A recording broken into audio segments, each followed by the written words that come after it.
All right, so today we're gonna learn how to create a rivet, so with wire, to create our keychain charm.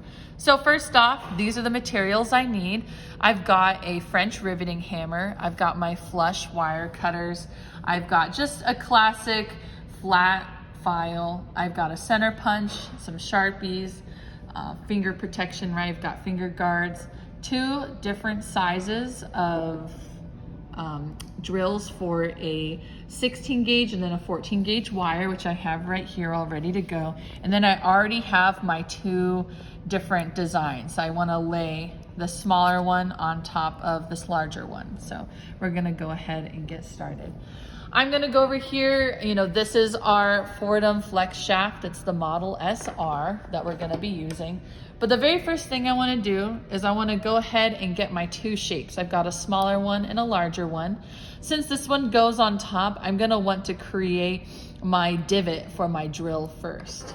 So I've got my steel bench block, and I'm going to go ahead and, kind of ignoring the bottom layer, I'm going to take my center punch here, and I've just got a brass mallet. First, I want to make sure that I mark. I want just my 2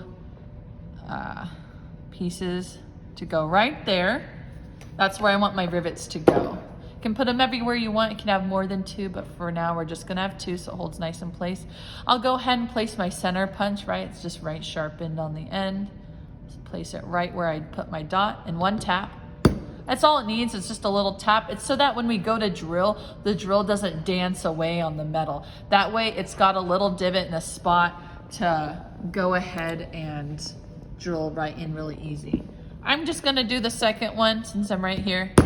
Just a night tap. Don't keep hammering it in. We don't want to hammer through. We just want to add a tap.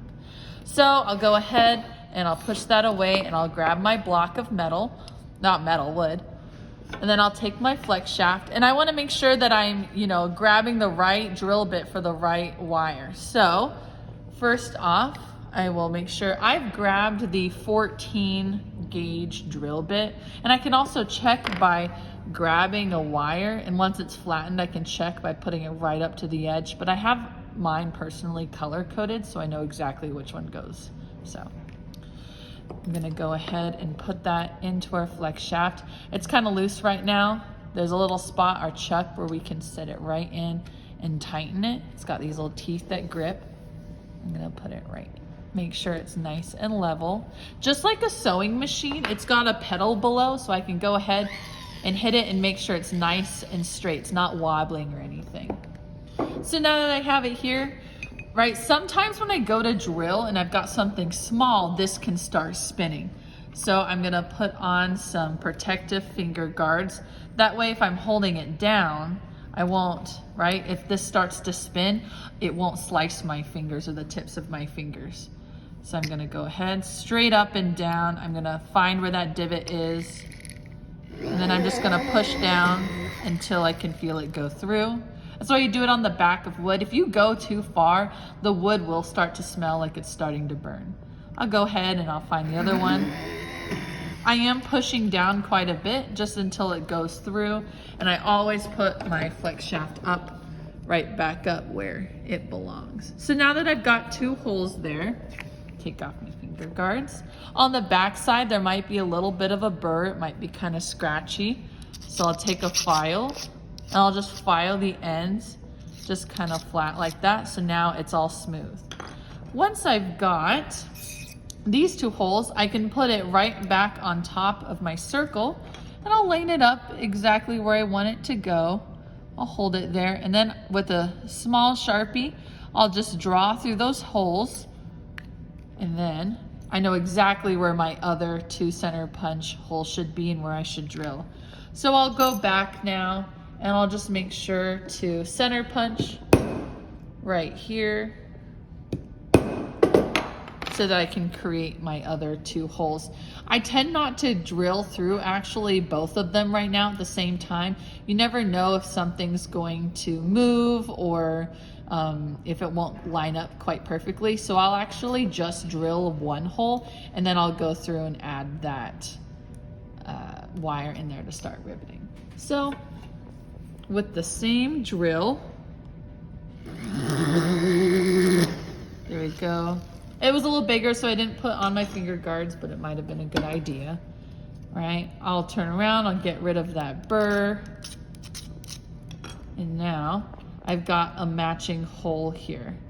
At this point, I'll grab my wire, right? I've got 14 gauge wire here. Actually, there it is. And I'll go ahead and stick it through. The 14 gauge has a nice tight fit. That's what we want. The 16 gauge is just slightly loose when I use that drill bit. So there it goes right through. It's nice and flat. I actually only want, and let's see if you can see here, I only want that much on that side. See how it's barely sticking out there? I don't want a whole lot. So what I'm gonna end up doing is taking my wire cutters now and making sure not to point them towards myself. See, it just flew off. Now I cut it a lot thinner, but it's pokey now because I cut it, it's sharp. I wanna make sure it's flat. So I like to hold it and I put my finger on the other side and I'll take my file just so I know it doesn't go anywhere, and I will just file that wire nice and flat. Doesn't take a whole lot. And now if you look at it, there's not a whole lot sticking out on either side, right? So at this point, I'm gonna push my stuff away and I'll bring that steel bench block back, and now I'll use my French riveting hammer. It's a lot more delicate, right? Easy to manipulate. I'm gonna take this and I like to hold it off the edge now. And you wanna make sure there's a little bit of wire on each side. You don't want it to be flat. Like if I pushed all the way down, right?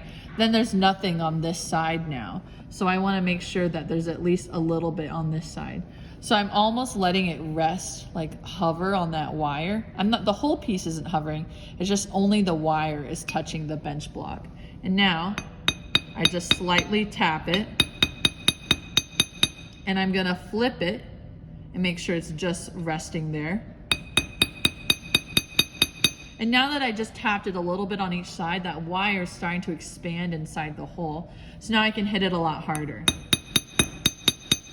Trying to only hit the wire and not our metal. And I'll flip it. And then I'll flip it maybe one more time. And now if I look at it, that wire just got a little bit squished, just a little bit thinner. I could go a little farther if I wanted, but that's all I really need. And at this point, now that I have that top hole drilled, I can just drill through 2 holes at the same time. So I can grab here and just put it down. And since I already have a hole drilled right there, I can re-drill through it into the bottom. All the way through, right? Making sure I get rid of that burr right there. I can go through that whole process again. I lost my wire. Oh, because it flew away earlier. But I can go through that whole process again, and I can stick that wire through, and I can file it a lot shorter, and then I can hammer it on both sides, and then I'll have a finalized rivet keychain charm. And that's it.